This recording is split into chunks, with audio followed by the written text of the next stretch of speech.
Assalamualaikum students, how are you? Okay students, today we will read chapter number 11 and this topic of this chapter is Islam in Southeast Asia. Do you know which countries are known as the Southeast Asian countries? Okay, I'll tell you.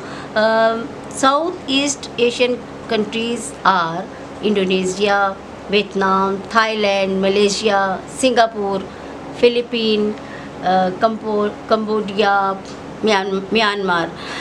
But we will read about the countries which are Muslim countries, okay, and the countries which practices Islamic rules and regulations, okay. These countries are mainly Malaysia and Indonesia, and nowadays Brunei. Brunei is also Muslim country in Southeast Asia. So read with me. Okay, Islam was taken to Southeast Asia not through military conquests by the Arab armies, but by Muslim merchants and traders from Arabia and India. Okay, it means Islam was spread in these areas, Southeast Asia, Asian countries, by traders and by merchants, not by any war or by any military actions or conquests. Okay, Islam, देखिए, jihad is very important factor in Islam.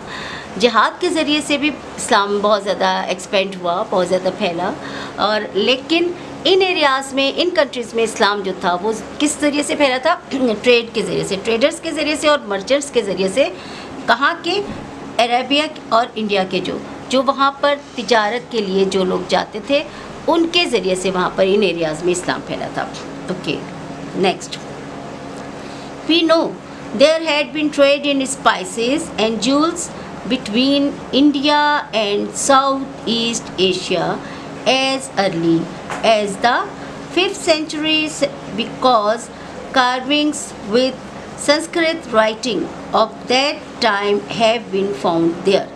Okay, here is the word carvings. Carvings mean जब आप देखते हैं कि हम जब बहुत ज़्यादा जो ओल्ड सिटीज़, उनको जब उनको डिगिंग करके और उनको जो निकाला गया है ज़मीन से, उसमें बहुत सारी ऐसी चीज़ें मिलती हैं जिससे पता चलता है कि किस टाइम के या किस इरा की वहाँ पे ये चीज़ें मौजूद हैं। तो वहाँ से जो कुछ ऐसी चीज़ें मिली जिनके ऊपर कौन सी ज़बान लिखी गई थी? संस्कृत राइटिंग लिखी गई हुई थी, और ये किस दौर की थी? 5th सेंचुरी में, ठीक है। 5th सेंचुरी की आपको वहाँ पर संस्कृत ज़बान में लिखी गई, वहाँ पर आपको कुछ चीज़ें मिली थी, कुछ राइटिंग्स मिली थी, जिससे पता चलता है कि वहाँ पर ये जो तिजारत हो रही थी या ट्रेड हो रही थी, किस किस चीज़ की? मेनली 2 चीज़ों की ट्रेड की जाती थी, इंडिया से या अरब से। वो एक तो स्पाइसेस होते थे, इंडिया के स्पाइसेस ख़ास तौर पर बहुत मशहूर थे। दूसरी चीज़ क्या थी? ज्वेलरी थी, जेवरात थे, ठीक है। इन चीज़ों की तिजारत किया करते थे इंडिया से और अरब से लोग इन कंट्रीज़ में। तो जिसका सबूत हमें वहाँ से इन राइटिंग्स के ज़रिए से मिलता है कि ये 5th सेंचुरी में वहाँ पर ये फैल गया था, शुरू हो गया था ये trade. Some of the inhabitants of Malaysia and Indonesia were Hindus or Buddhists, but the majority worshipped their own local gods. Okay, inhabitants mean the people which live there, the people which local people of that areas, ठीक है। तो वो जो कुछ वहाँ के जो लोग थे मलेशिया और इंडोनेशिया के, वो कौन थे? हिंदूज़ थे और बुद्धिस्ट थे, ज़्यादातर वहाँ के कुछ जो पाए जाते थे, लेकिन कुछ थे, सम थे, लेकिन ज़्यादातर जो मेजॉरिटी थी वो अपने अपने लोकल गॉड्स, हर एक ने अपने बुत बना रखे थे, अपने अपने खुदा बना रखे हुए थे, जिनको कि वो वर्शिप किया करते थे उन एरियाज़ में। पहले इस्लाम से पहले वहाँ पर इस तरह होता था। The period from 1500 to 1800 was crucial in the spread of Islam in this region. Crucial mean it is very difficult for this period, was very difficult for spreading of Islam. Okay, which period? 1500 to 1800, यानी कि 1500 century से लेकर 1800 के जो 300 साल थे, these were not easy for the spread of Islam in these areas in Southeast Asian countries. Okay, now next. Initially, the faith found a following along the coastlines of the Malaysian and Indonesian islands as the local people came in contact with Arab and Indian Muslim merchants. Okay, initially, start कैसे, इब्तदा में किस तरह से ये हुआ था, इस्लाम वहाँ पे कैसे फैला शुरू में, इसकी इब्तदा कैसे हुई. The faith found a following along the coast lines of the coast lines means the वो एरिया जो कि बिल्कुल समंदर के साथ साथ, साहिल के साथ साथ कोस्टल एरियाज़ जो होते हैं वो कोस्ट लाइन्स कहलाते हैं. तो यू नो कि इंडोनेशिया और मलेशिया के ज़्यादातर जो एरियाज़ हैं वो आइलैंड्स पर कंसिस्ट करते हैं. आइलैंड्स क्या होते हैं? Islands actually piece of land which is surrounded by water. ठीक है, ऐसा ज़मीन का टुकड़ा होता है जो कि चारों तरफ से समंदर से घिरा हुआ होता है, बीच बीच में ये ज़मीन लैंड होता है, तो इनको आइलैंड्स कहते हैं. तो अब वहाँ पर ये ज़ाहिर है कि जब ये ट्रेड की जाती थी, यू नो कि ट्रेड ज़्यादातर जो होती है वो शिप्स के ज़रिए से होती है, सीज़ के ज़रिए से होती है. जैसे आप जानते हैं कराची हमारा पाकिस्तान का the city which is most important and most busy city for business and export import and for trade because of the Arabian sea. ठीक है, वहाँ पर क्योंकि समंदर है तो हमारे यहाँ जो ज़्यादातर ट्रेड होती है या शिप्स के ज़रिए से जो भी डिफरेंट कंट्रीज़ से जो गुड्स आते हैं, जो माल आता है, वो इस वजह से कराची जो है वो बहुत ज़्यादा अहम है कि यहाँ पर समंदर मौजूद है और ज़्यादातर ट्रेड उन्हीं एरियाज़ में होती है. तो वहाँ पे भी मलेशिया और इंडोनेशिया में भी जो बिल्कुल कोस्ट लाइन पर जो साहिल के साथ साथ जो लोग थे उन्होंने पहले इस्लाम कबूल किया था. उन्होंने पहले इस वजह से कि जब ये अरब्स जब आते थे तो ये इनको देख कर, उनकी प्रैक्टिसेस देख कर और उन्हीं के इफ़ेक्ट्स थे उनके ऊपर, जिसकी वजह से सबसे पहले वहाँ की जो पब्लिक जो थी, लोकल पब्लिक थी उन कोस्टल एरियाज़ के, उन्होंने सबसे पहले इस्लाम कबूल किया था. In the Mughal period Muslim traders increased their activity in South East Asia and many of them settled on the coasts permanently. Okay, देखिए बच्चों, जैसे आजकल भी ना हमारे बहुत सारे पाकिस्तानी जो बिज़नेसमैन हैं और जो हमारे ट्रेडर्स हैं वो दुनिया के मुख्तलिफ़ कंट्रीज़ में, जैसे शारजाह है, लंदन है, सऊदी अरेबिया है, दुबई है, वहाँ जाकर उन्होंने अपने बिज़नेस सेटल किए हैं. वो यहाँ से पाकिस्तान से हमारे स्पोर्ट्स गुड्स हैं, हमारी कटलरी है, हमारे लेदर गारमेंट्स हैं, हमारे फैब्रिक्स हैं, हमारे यहाँ बहुत अच्छा सामान जो बनता है वो क्या करते हैं, पाकिस्तान से ये सामान जो है ये एक्सपोर्ट करते हैं बाहर. उन्होंने वहाँ पर जाके अपने बिज़नेस सेटल किए हुए, वहाँ पर वो परमानेंटली रहते हैं. और फिर क्या करते हैं कि वहाँ की जो अहम चीज़ें हैं, जैसे वहाँ से मशीनरी होती है, हैवी मशीनरी होती है, हमारी जो मिल्स के हमारे सामान होते हैं, वो क्या करते हैं, फैक्ट्रीज़ के सामान जो होते हैं वो वहाँ मेडिसन्स और सर्जिकल इंस्ट्रूमेंट्स वगैरह वहाँ से दूसरे कंट्रीज़ से पाकिस्तान में इंपोर्ट करते हैं और यहाँ से फिर लेके जाकर वहाँ पर यहाँ का सामान देते हैं. तो इसी तरह से मुग़ल पीरियड में भी क्या किया था मुस्लिम ट्रेडर्स ने कि टू फ्लॉरिश देयर बिज़नेस, उन्होंने क्या किया कि वहाँ पर जाकर ये सेटल हो गए और उन्होंने वहाँ से मुस्तकिल तौर पर, ठीक है, और फिर उन्होंने वहाँ पर काम शुरू कर दिया था. Okay, next read with me.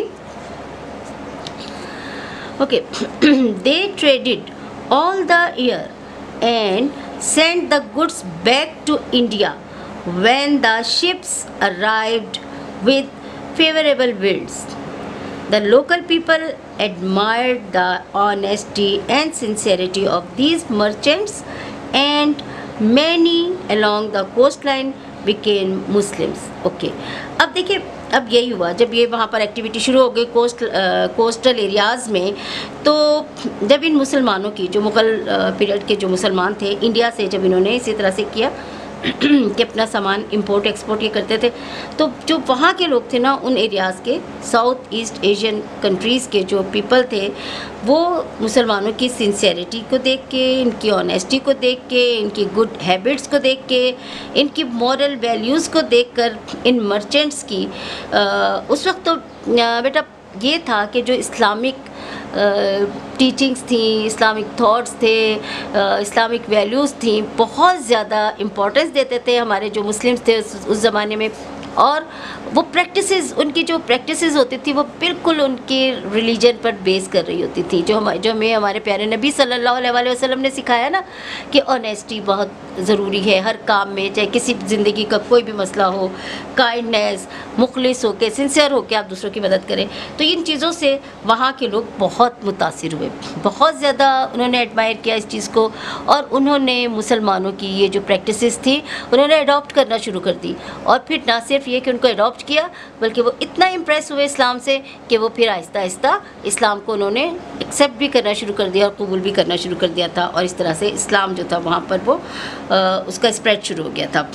16th and 17th centuries there was a great deal of unrest in the interior of the islands as different princes struggled for power, and this also led to people converting to Islam throughout the region.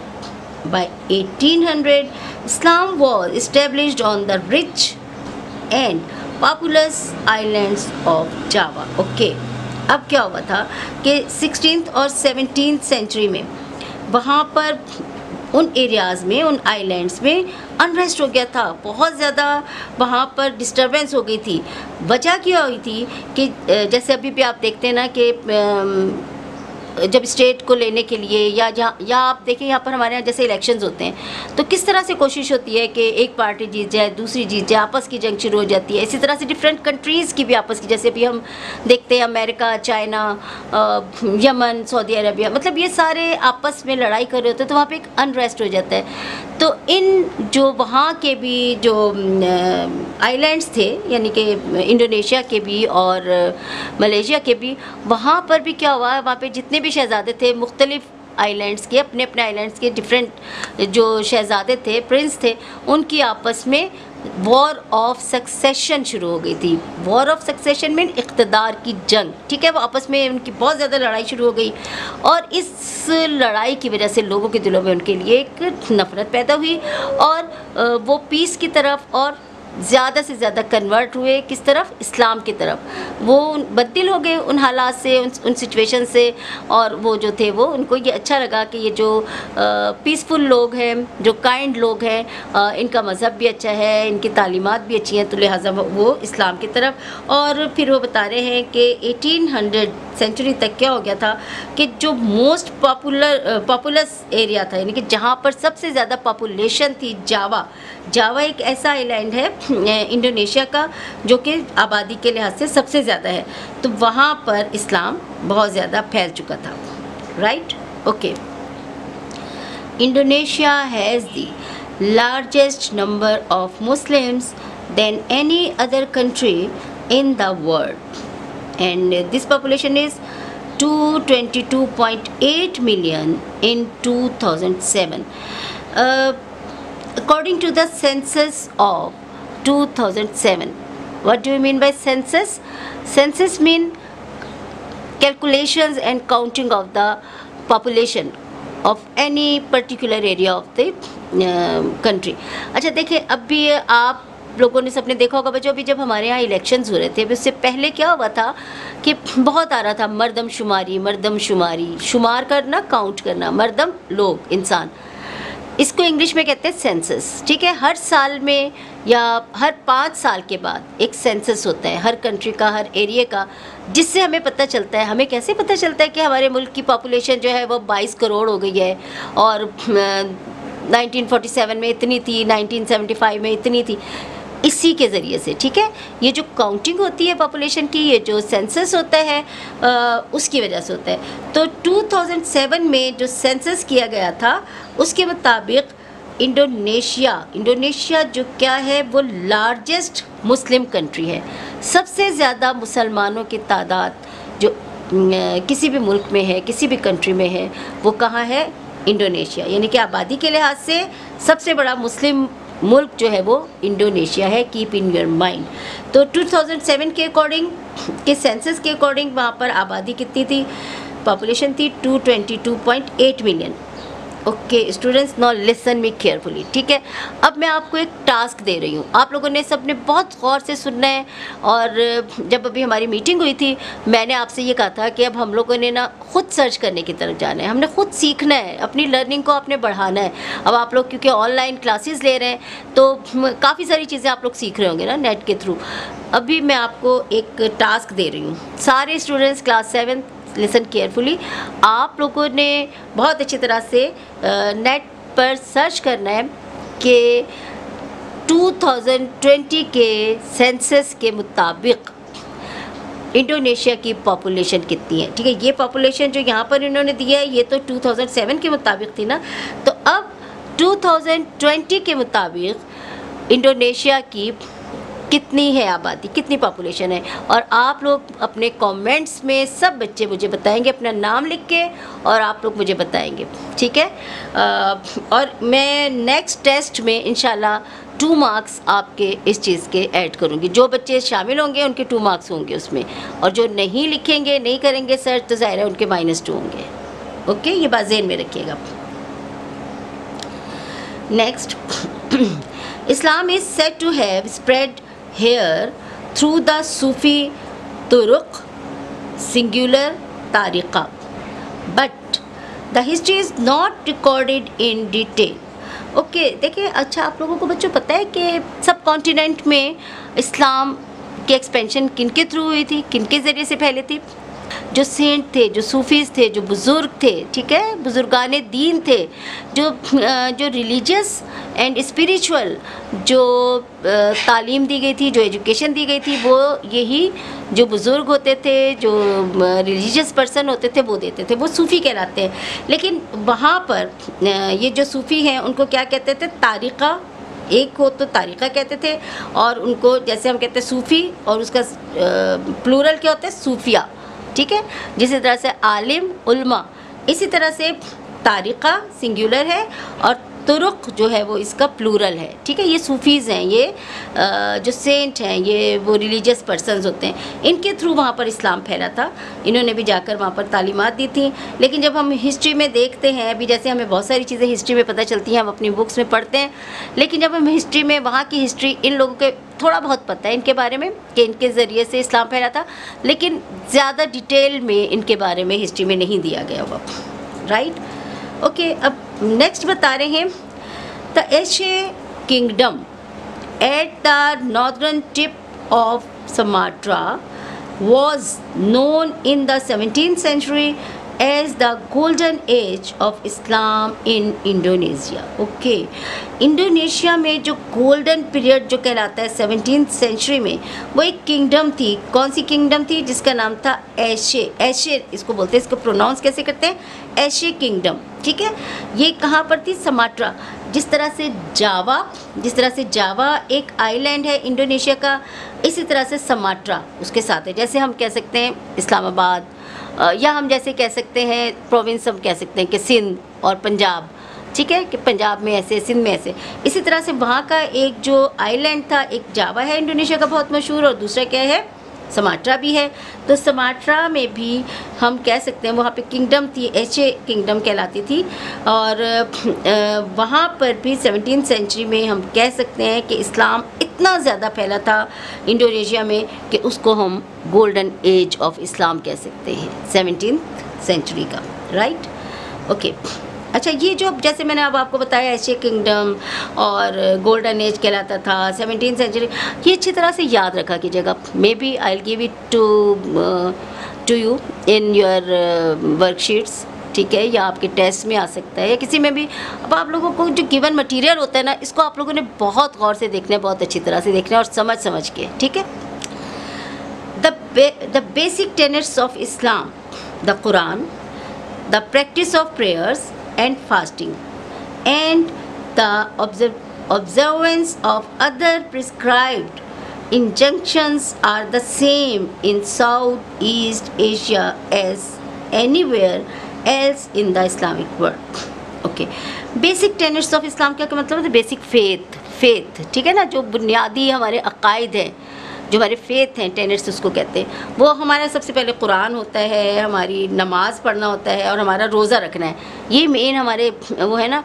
हज तो ज़ाहिर है कि जो साहिब हैसियत होते हैं, जिनके पास इतना अल्लाह ताला ने दिया होता है कि वो हज करने जा सकते हैं, उन पे होते हैं फ़र्ज़। तो खैर अकायद में तो वो भी आता है, लेकिन ये 3 चीज़ें जो कि हर शख्स अपने मुल्क में रह के, अपनी जगह पे रह के करता है, उसमें ये 3 चीज़ें शामिल हैं, जिसमें कुरान पढ़ना है, इस्लाम जो हमारे अकायद हैं, इसी तरह से या प्रैक्टिसेस आप समझ लें, और जो हमारी प्रेयर्स होती हैं, नमाज़ें होती हैं, हमारे रोज़ा रखना होता है, और इसके अलावा जो और हमारी जो इस्लाम की बुनियादी तालीमात हैं, ठीक है, प्रिस्क्राइब्ड इंजेक्शंस का मतलब और जो हमें बताई गई हैं, और जो बातें हमें बताई गई हैं, जिसमें ऑनेस्टी शामिल होती है, जिसमें जस्टिस शामिल है, जिसमें सच्चाई शामिल है, जिसमें help to poor and needy है, मतलब ये सारी चीज़ें जो हैं, ये जिस तरह से पूरी दुनिया में इस्लामिक वर्ल्ड में जो प्रैक्टिसेस जारी थी, बिल्कुल ऐसे ही इन एरियाज़ में भी होना शुरू हो गई थी। साउथ ईस्ट एशियाज़ में भी बिल्कुल ही वैसे ही वहाँ पे भी ये सब कुछ शुरू हो गया था।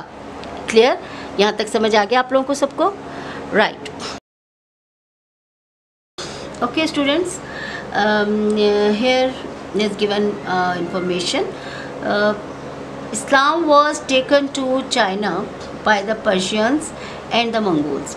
Today there are over 14 million Muslims in China, living mainly in the western provinces. Okay, अच्छा, हमने मंगोल्स के बारे में पढ़ा था ना कि 13th और 14th सेंचुरी में मंगोल्स ने इस्लाम कबूल करना शुरू कर दिया था, ठीक है।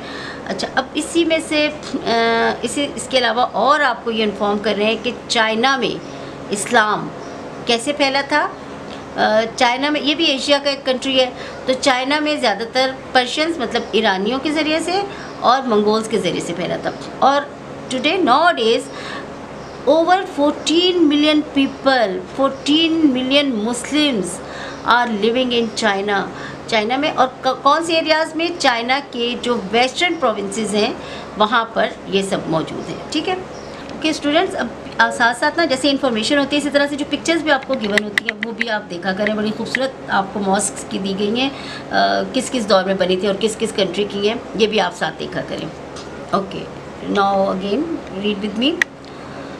However, the local culture and customs have also been absorbed into the traditions. Okay. अच्छा, अब क्या हुआ? अब वो बता रहे हैं कि जिस तरह से मुस्लिम्स जब यहाँ पर आए, ट्रेडर्स आए, उनकी प्रैक्टिसेस को वहाँ के लोगों ने एब्जॉर्ब किया या अडॉप्ट किया। इसी तरह से जो इन एरियाज़ का जो कल्चर था ना, जैसे फ़र्ज़ करें पाकिस्तानी बाहर जाते हैं तो वहाँ पर वो वहाँ का कल्चर सीख लेते हैं और कुछ अपनी आदत उनको दे देते हैं। इसी तरह से वहाँ वाले लोग जो पाकिस्तान में आते हैं, आप देखते हैं कि यूरोपियन कंट्रीज़ से या अरब्स जब पाकिस्तान आते हैं, वो अपनी भी बहुत सारी बातें हमें सिखा लेते हैं और हमारी भी बहुत सारी बातें सीख लेते हैं। तो इसी तरह से जो लोकल कल्चर था, उन इंडोनेशिया और मलेशिया का जो लोकल कल्चर था, वहाँ के आइलैंड्स का, और कस्टम्स जो उनकी आदतें थी, जो उनके जो तरीक़ेकार थे, वो भी किस में शामिल हो गए थे? ट्रेडिशंस में। वो रिवायात बन गई थी, आपस में मिल गए थे। In later centuries though there has been a trend towards orthodox Islam as centres of learning. मदरसे जैसे मदरसे होते हैं ना, मदारिस जो होते हैं, madrasas were set up in Indonesia. Okay, बाद में यानी कि 1800 के बाद में लेटर जो सेंचुरीज़ आई, वहाँ पर क्या हो गया था? एक नया ट्रेंड देखने में आ गया, एक नया तरीक़ाकार देखने में आना शुरू हो गया था। वो क्या था? ऑर्थोडॉक्स इस्लाम। ऑर्थोडॉक्स इस्लाम में इनके रिजिडिटी, और या ऐसे लोग जो इस्लाम में जो बहुत सख्त होते थे। ऑर्थोडॉक्स आमतौर पर इसको कहते हैं, वैसे हमारा मज़हब कहीं से भी ऑर्थोडॉक्स नहीं है, कहीं से भी हमारे मज़हब में सख्ती या रिजिडिटी नहीं है। हमारा एक मॉडरेट जो इस्लाम जो है वो है ही इत्तेदाल का और मॉडरेट एक रिलीजन है। बहरहाल एक उस ज़माने में एक ऑर्थोडॉक्स किस्म का, या ये जो इम्प्रेशन देते हैं आम तौर पर कि शायद जो हमारे मदारिस में जो तालीम दी जाती है वो ऑर्थोडॉक्स मुस्लिम है, हालांकि इनफैक्ट ऐसा नहीं है। हमारी जो इस्लाम की जो बेसिक जो हमारी नॉलेज है, हमारी जो बेसिक टीचिंग है, वो बिल्कुल भी उसमें कहीं पे भी रिजिडिटी नहीं है। बहरहाल उस ज़माने में ऐसा एक ट्रेंड नज़र आया, ऐसी एक टेंडेंसी नज़र आई जहाँ पर के लर्न किया जाता था, सीखा जाता था, और उनको उन्होंने क्या नाम दे दिया था, मदारिस का नाम दे दिया था या मदरसे का नाम दे दिया था। इंडोनेशिया में वो कायम होना शुरू हो गए हुए थे। इट मीन्स कि वहाँ पर भी, यानी कि इन मदारिस के ज़रिए से भी इस्लाम को वहाँ पर बहुत ज़्यादा एक्सपेंशन मिला था इंडोनेशिया में। Okay, next, the next largest Muslim country in this region is Malaysia. Islam was brought to this country as early as the 7th century. देखें, अब आप कंपैरिजन करते जाएं, इंडोनेशिया में किस सेंचुरी से हमें वहाँ पे आसार मिल रहे थे, कार्विंग्स जो मिले थे 5th सेंचुरी में, ठीक है, जबकि उसके तकरीबन 2 सेंचुरीज़ के बाद, यानी कि 7th सेंचुरी से जो दूसरा बड़ा मुस्लिम कंट्री है वहाँ पर इस्लाम यानी मलेशिया में फैला था by Arab traders from the Hadramaut region of Arabia. Hadramaut region actually सऊदी अरब का कौन सा रीजन है, सदर्न साउथ एरिया जो है ना सऊदी अरब का, जो कि शायद यमन, बल्कि यमन ही का एरिया जो है, वहाँ से, उस जगह से जो था इस्लाम जो था वो वहाँ के ट्रेडर्स के ज़रिए से मलेशिया में आना शुरू हो गया था, ठीक है। Okay, merchants also settled in the Philippines and Islam spread to some of its islands. Philippines, वहाँ पर भी मर्चेंट्स जो थे वो तिजारत के लिए आना शुरू हो गए, ट्रेडर्स आना शुरू हो गए, और वहाँ पर भी कुछ हद तक जो था वो इस्लाम फिलीपीन के आइलैंड्स में भी फैला था। When the Spanish conquered the Philippines in the late 16th century, they imposed the Roman Catholic Christian religion on most of the people. Today, Muslims present only about 5% of the population. ये कहाँ का बता रहे हैं आपको, Philippine का। जब पहले तो ट्रेड के ज़रिए से फ़िलिपीन में भी इस्लाम फैलना शुरू हो गया था, उन आइलैंड्स में से भी, लेकिन उसके बाद जब स्पेन के जो लोग थे, जब उन्होंने फ़िलिपीन को फ़तह कर लिया, कनकर कर लिया, तो उसके बाद क्या हुआ कि कब 16th सेंचुरी में, तो उन्होंने इम्पोज़ कर दिया, उन्होंने ज़बरदस्ती रोमन कैथोलिक क्रिश्चियन रिलीजन वहाँ के लोगों के ऊपर उन्होंने थोप दिया, ज़बरदस्ती वहाँ के लोगों को मजबूर किया कि वो जो है वो ये वाला रिलीजन इख्तियार करें, ठीक है। इस वजह से भी इस्लाम वहाँ पर ज़्यादा फैल नहीं सका, क्योंकि वहाँ पे कब्ज़ा हो गया था इनका, क्रिश्चियंस का, स्पेनिश का। और आजकल वहाँ पर जो है सिर्फ 5%, कहाँ पे, फ़िलिपीन में जो मुसलमान हैं वो कितने परसेंट मौजूद हैं, सिर्फ 5% मौजूद हैं वहाँ की पॉपुलेशन में। The traditional trade routes from West Asia to East have also transported the faith of Islam from Arabia to Central Asia and China. Okay. Traditional trade routes from West Asia to the East.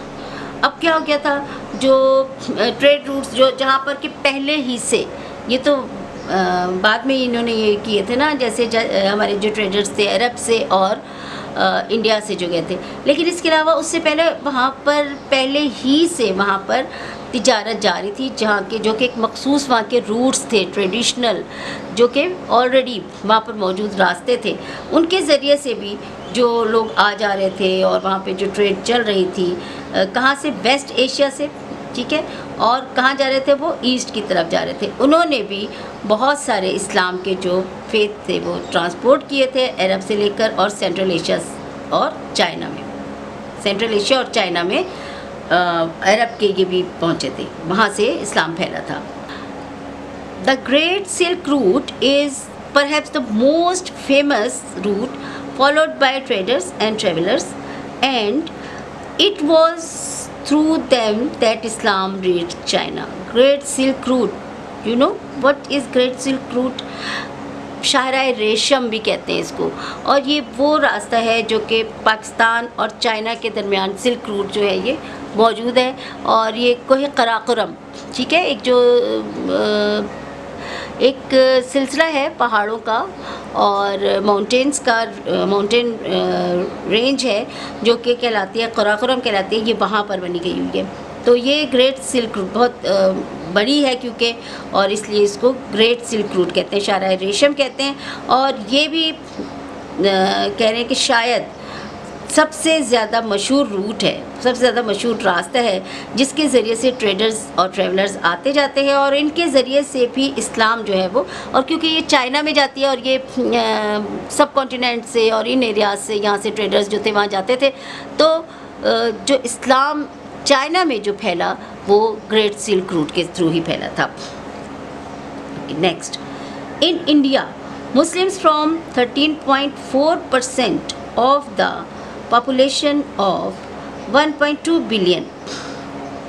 Okay, in China the Muslims account for 1.5% of the population and they live mainly in the western provinces. Okay, अब India में और China में एक comparison बता रहे हैं Muslims का वहाँ की पॉपुलेशन के लिहाज से। इंडिया में मुस्लिम पॉपुलेशन जो है, टोटल पॉपुलेशन है वहाँ पर 13.4%, ठीक है।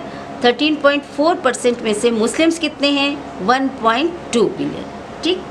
इसी तरह से चाइना में मुस्लिम्स जो हैं, टोटल जो उनकी पॉपुलेशन है, तो चाइना में मुस्लिम्स की पॉपुलेशन कितने परसेंट है? 1.5%। और ये पॉपुलेशन कहाँ पर रह रही है?